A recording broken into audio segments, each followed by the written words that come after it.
como que la barra empezó a ser una barrera protectora, ¿no? Como que me protegía, como que yo atrás de la barra podía sentirme, era mi lugar seguro, ¿no? Qué importante es eliminar ese H por un hey, Juan, hey, Pedro, con el respeto que se merece, permiso, por favor, me pasarías.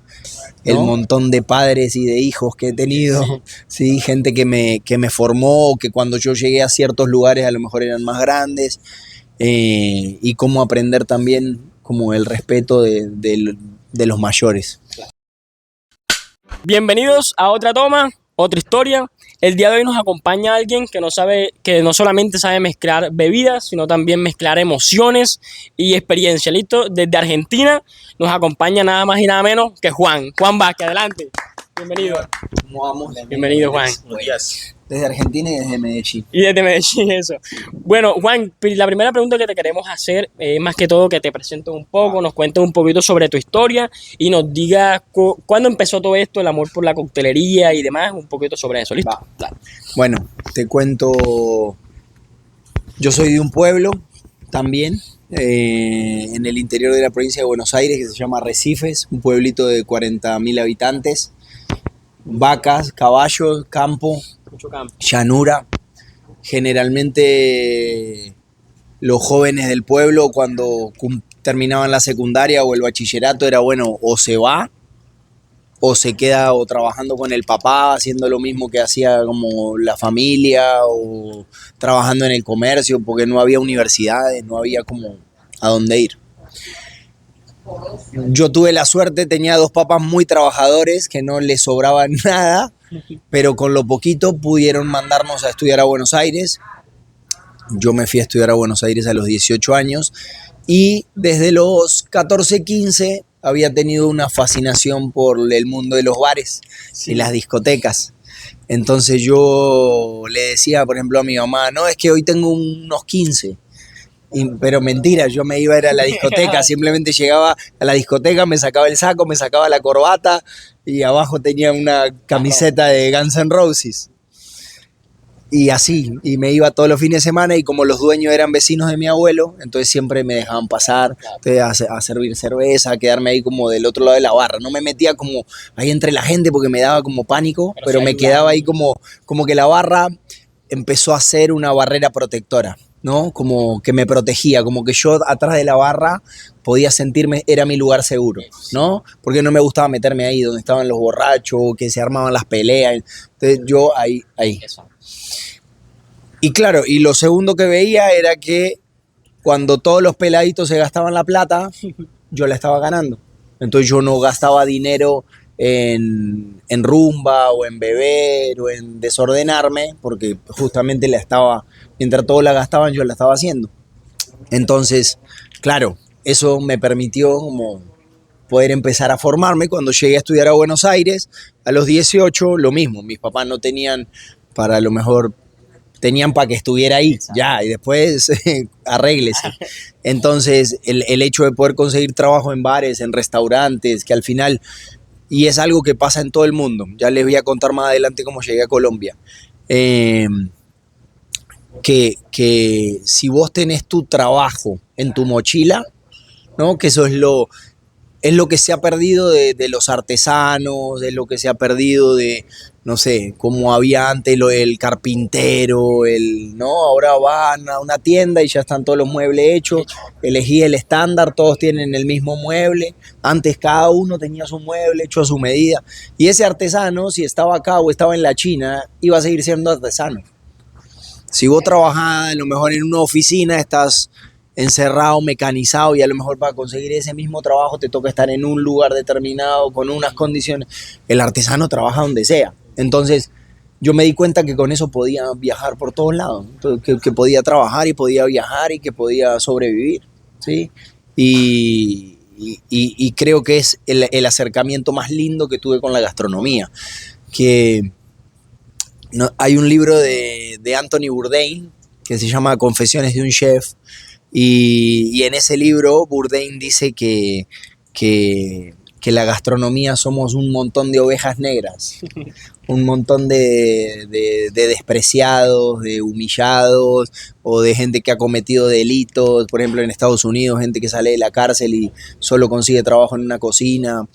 Y como las cocinas, digo las cocinas como la gastronomía, como los bares, como los restaurantes, cómo se vuelven familias, cómo uno puede proteger a quien tiene al lado, a su equipo de trabajo. Entonces la forma en que uno les dé el respeto y cómo la gente también le dé el respeto a uno, ¿no? Es como ese doble, yo voy a estar siempre que vos me necesites, pero no me falles nunca, ¿no? Entonces, lo mismo que la hora de llegada, lo mismo que la pereza, lo mismo que el respeto, lo mismo que el trato a los compañeros. ¡Ey, vos, pásame eso! No, él tiene nombre, es, ¡ey, Jorge, ¡ey, Juan! Sí, porque a veces no es con maldad, en la mayoría de los casos es por velocidad. ¡Ey, ey! ¿No? Pero qué importante es eliminar ese ¡ey! Por un ¡ey, Juan! ¡Ey, Pedro! Con el respeto que se merece. Permiso, por favor, me pasarías, ¿no? Entonces, cuando ya nos empezamos, lo que les decía a los chicos ayer, uno salir y ver un peatón y frenar y hacer que frene el tránsito para que el peatón pueda pasar, en vez, me acelero más rápido como para no dejarlo, como para no vaya a hacer cosas que se cruce delante mío y tenga que frenar. O sea, es generar humanidad. Y a mí lo que me generó el restaurante es que yo me podía sentir libre, o la barra, que me podía sentir libre haciendo lo que hacía. Entonces, bueno, nada, ya llevo 42, 43, llevo como 28 años haciendo coctelería, casi 29, en noviembre ahora se cumplen 29 años de mi primera vez, que fue para mi primer cumpleaños en el año 98. 98, en ese momento estaba todavía... O sea, estoy mucho más viejo de lo que a veces parece. Y bueno, en el 98 no había computadoras, no había internet, no, o sea, uno para estudiar coctelería era de pronto en alguna casa de libros viejos, libros de segunda, en alguna casa de antigüedades, algún libro de coctelería. Entonces eso eran bibliotecas y uno se metía y se ponía a mirar a ver si aparecía algo. Entonces, bueno, la formación mucho es de ese lado. Listo. Bueno, a la siguiente pregunta. Amigo, antes de la segunda pregunta, yo quería preguntarle, o sea, un poco más a fondo del tema de la coctelería. Cuando usted comenzó, ya nos contó que, bueno, comenzó así, yendo a bares, escondidas y eso. Pero en sí, ¿qué cuál fue su inspiración? Si tuvo, si algo lo inspiró o cuando, o sea, si tuvo algo de referencia. Un referente. Ajá. Yo creo que no, en el sentido, o sea, no desde la coctelería. Yo me enamoré de la gastronomía, yo me enamoré de la cocina en realidad. Mi primer amor fue la cocina. En mi casa nosotros teníamos una mezcla de abuelos italianos que habían llegado con la depresión y el hambre del final del 1800, principio del 1900. Lo mismo, artesanos, panaderos, albañiles que llegaron. Imagínate que Buenos Aires tenía 400.000 habitantes y en un lapso de 10, 20 años pasó a tener 4 millones. De inmigrantes. De inmigrantes. Entonces Argentina en algún punto está formada por inmigrantes, por italianos, anarquistas, izquierdistas que echaron, los fascistas, que después se transformó como en ya la nacional después de los años 30. Entonces todo eso hizo que obviamente nosotros nos formáramos. Entonces vos te levantabas y tenías la abuela amasando la pasta y los fideos colgados, o el gallinero en el fondo, y si iban a hacer un sancocho o iban a cocinar gallina, pues tocaba atajarla, ¿no? La huerta, el cultivo, como generar los propios alimentos, y eso de alguna forma como ver en una familia que todos cocinan. Entonces, claro, yo quería estudiar cocina y a lo mejor era como, pero eso no se estudia, ¿no? Mira, acá cocinamos todos, sabemos recetas, ¿no? Y estudiar cocina era muy caro. Estudiar cocina, bueno, todavía es muy caro, es muy costoso estudiar cocina. y tenía la posibilidad de estudiar en la universidad pública y me gustaba mucho la medicina también. Y todavía me gusta mucho la medicina y todavía siento que hago muchas cosas desde la medicina natural, el trabajo con las plantas, el estudio desde la botánica. Si sé que me va a empezar a picar la garganta y que de pronto me estoy por enfermar, me empiezo a hacer como puros té y aromáticas preventivas para los niños, con panela, con jengibre, con diferentes, o con orégano si es de los pulmones, o con... Pues trato de estudiar y trato de... Incluso yo digo que yo estudié medicina, abandoné antes de entrar al hospital, o sea que hice casi 4 o 5 años, y estudié relaciones públicas. Entonces yo tenía la parte científica de la medicina, de entender cómo funcionan los alcoholes, los catalizadores, cómo se unen las moléculas, ciertas cosas de química orgánica, toda la parte corporativa de relaciones públicas, ya como desde más organizado, desde lo comercial, el marketing, que la publicidad, que comercio, ¿no? Como legal, abogacía, para saber como toda la parte del derecho en un negocio, uno saber por dónde como investigar, y tenía toda la parte empírica. Entonces era como mi pasión y tenía un montón de herramientas que me servían para ejecutar mi pasión. O sea, como la posibilidad de que vos puedas hacer lo que a vos te gusta hacer, ¿no? Como, y no lo que me toca hacer. Con más herramientas. ¿Sí o no? Eso es lo más importante, hacer lo que uno ama, lo que uno le gusta, no hacer algo como que... Corazón. Porque obviamente no vas a rendir igual, lo vas a hacer sin ganas. No, y eso, y el hecho de que estés haciendo tu pasión, el hecho de que estés haciendo tu pasión te va a llevar a que al final no tengas que sentir que estás trabajando. Si vos sos músico y estás tocando 20 horas la guitarra, no estás trabajando, estás perfeccionando, ¿no? Estás afinando, estás haciendo cada día mejor, cada día más rápido, cada día tenés, no sé, en lo que sea. Digo guitarra como el que está elaborando la madera también, mientras más paciencia tenga, con el cincel, la fuerza del martillo, tal, o sea, todo influye. El hábito hacia el monje, ¿no? Acá. Ok, vamos con la siguiente pregunta, que es algún relato, alguna historia que tengas detrás de la barra, algo, una anécdota interesante, increíble. Algo que te ha pasado.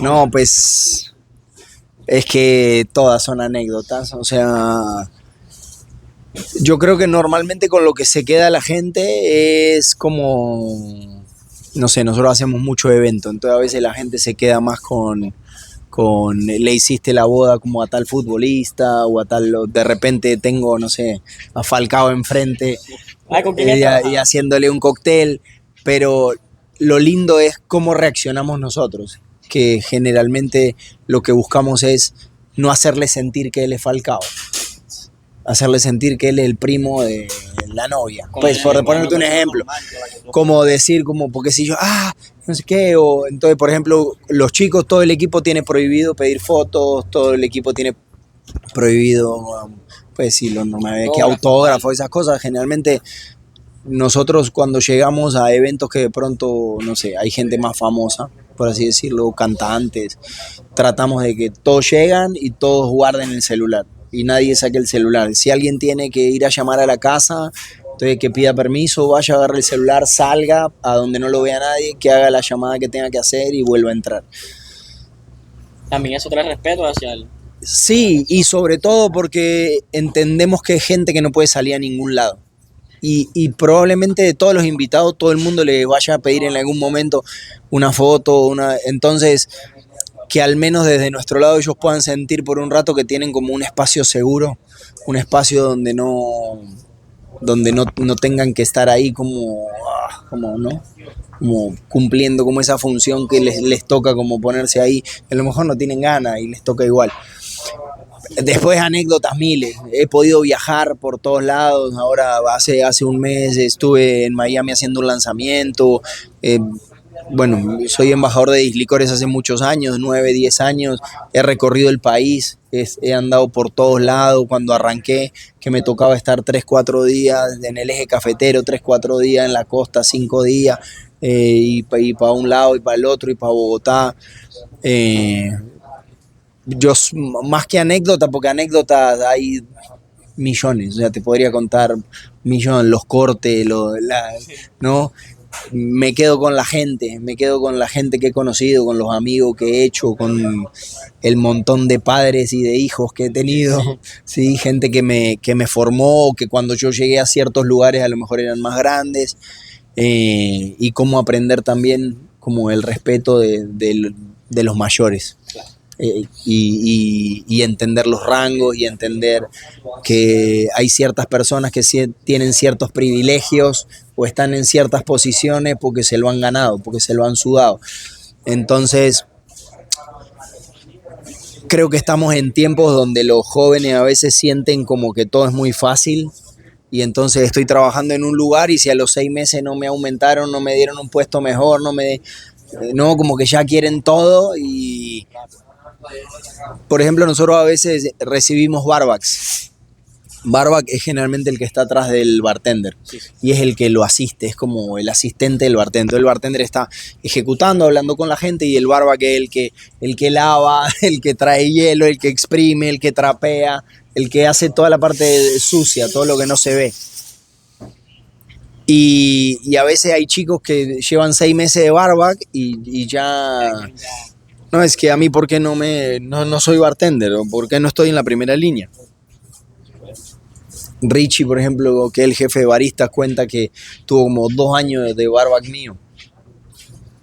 Y él llegó sabiendo un montón de café, pero no sabía nada de coctelería. Entonces, yo lo tenía que formar como si él no supiera nada, de verdad.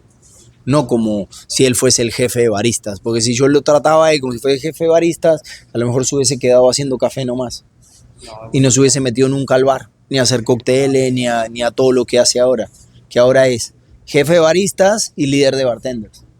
Y todo eso se lo ganó gracias a que esperó su tiempo, a que... Sí, a trabajar. Claro, exacto. Trabajo. Bueno, tenemos otra pregunta, como te comentamos, nosotros todos estudiamos lenguas extranjeras, entonces queríamos preguntarte que si tú crees que es importante en el ámbito en el que tú trabajas manejar otra lengua, y si tienes pues alguna experiencia con alguna persona con la cual te ha tocado comunicarte, ¿listo? Bueno, un poco lo que les contaba, para nosotros los idiomas son fundamentales. Nosotros, bueno, yo tengo la base en Medellín, pero atendemos Cartagena, atendemos Bogotá, y el 70%, te diría 70-80% de las bodas que nosotros hacemos casi siempre es o extranjeros, o extranjero con colombiana, o extranjera con colombiano, que viven por fuera y que de pronto vienen a casarse a Colombia porque les queda más cómodo para visitar a la familia. Bueno, depende.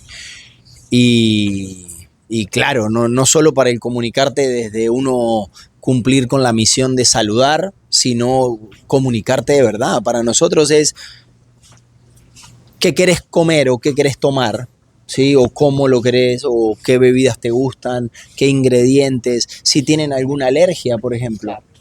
Por ejemplo, si yo no le puedo preguntar en inglés a alguien si tiene una alergia y le doy un ingrediente que lo puede matar o que lo puede mandar al hospital y le arruino la noche y arruino la boda porque no entendí, entonces al final uno nunca sabe con quién se va a encontrar y tiene que... A lo mejor no somos lo que te decía, no somos perfectos, no es que soy el padre de la gramática y que hablo inglés perfectamente. Puedo ser bastante fluido porque soy un caballo cuando le sueltan la rienda. Empiezo a hablar y me emociono y hablo y de pronto me equivoco de un tiempo de verbal o me olvido, no sé, alguna cosita o cambio una por otra, pues lo normal, sí, pero yo sé que me entienden y yo sé que cuando me hablan tengo un buen listening y soy capaz de entender lo que me están diciendo y soy capaz de procesar rápido la información. Entonces, para leer libros, por ejemplo, nosotros en coctelería la mayoría de los libros que hay, los libros clásicos, no sé, libros de 1840, 1860, si uno quiere entender realmente la historia de la coctelería clásica, cómo trabajaban, las historias que cuentan, que eso también nos fue formando.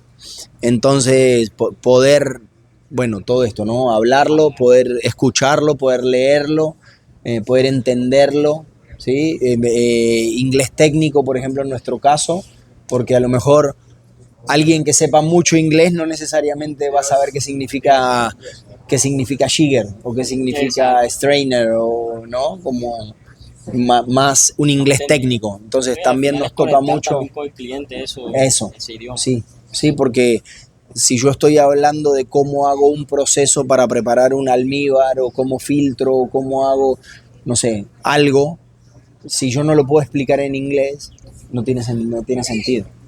Exacto. Dale, la última pregunta para terminar. Para culminar y cerrar esta entrevista, yo quisiera que tú le dieras un consejo a aquellos jóvenes que no han encontrado el camino de lo que realmente aman. Pues creo que en estos días se los dije, nosotros tenemos un cóctel que se llama Utopía. Utopía es un homenaje a Eduardo Galeano. Eduardo Galeano es un periodista y escritor uruguayo que escribió Las venas abiertas de América Latina, Fútbol a Sol y a Sombra, Amares, bueno, tiene un montón de libros, muchísimos, divinos. Y él dice que en una charla con un amigo, el amigo le dice como que entonces ¿para qué sirven las utopías? Y entonces dice, pues las utopías siguen para seguir caminando, como no, la idea de perseguir las utopías, y la utopía tuya a lo mejor es diferente a la mía, diferente a la tuya. Digo utopía como a dónde quiero ir, lo que sentimos hoy, porque me toca estar con un montón de jóvenes, digamos, con gente más chica que yo, que se está formando conmigo y que están haciendo su camino, otros que los he visto crecer, que arrancaron conmigo a lo mejor a los 18 años, y a lo mejor hoy tienen otro negocio y ya no están en coctelería o ya no están con nosotros, porque ellos soñaban con otra cosa, no con seguir haciendo lo que nosotros hacemos. Pero perseguir las utopías, yo creo que ese es como... El consejo principal. Pues, si yo tuviera que decirle a alguien algo, no deje de soñar, no deje de creer, no deje de perseguirlo, pero haga todo lo que esté a su alcance para que se logre. Porque es que es muy fácil decir, no, es que yo quiero una Ferrari y estar tirado en un sofá, viendo televisión y viendo TikTok y comiendo chitos. Entonces, así no lo vas a lograr. Entonces, ¿qué tengo que hacer para lograr? ¿Qué voy a hacer esto? Bueno, tengo que estudiar, me tengo que formar, tengo que encontrar un mentor, un guía, ¿sí? Porque filosofía japonesa, todos tienen un sensei. Todos tienen un sensei y todos van formándose, o sus senseis, no necesariamente uno, pero sí tener como esos líderes, esos mentores que guíen. Yo les decía los otros días, no busquen... Cuando estamos formando un equipo, no busquen súbditos, busquen aliados, busquen colegas que se puedan unir, busquen gente que tenga los mismos intereses que ustedes, armen un grupo, armen un gremio, un combo, un sindicato, un parche, lo que sea, una vez a la semana, se sientan a estudiar, se sientan a leer, se sientan a retroalimentarse, pero no dejar de creer, el que se estanca se muere, eso creo que es como lo más. Como Johnny Walker, Skid Walking, sigue caminando. Sí, de hecho, bueno, yo tengo Let It Flow como mantente en movimiento, como siempre. Claro. A veces dicen que hay que ser duros como el roble, es mejor fluir como el agua, ¿no? Como uno ir adaptándose, sobreviviendo. Al final es eso, es la vida. Bueno, igual, así ya damos culminada por la entrevista. Muchas gracias, Juan. Igual aquí abajo van a aparecer lo que son todo lo que las redes sociales tuyas y todo para que todo aquel que pueda te siga y compartan el video. ¿Listo? Gracias. Háganlo, va.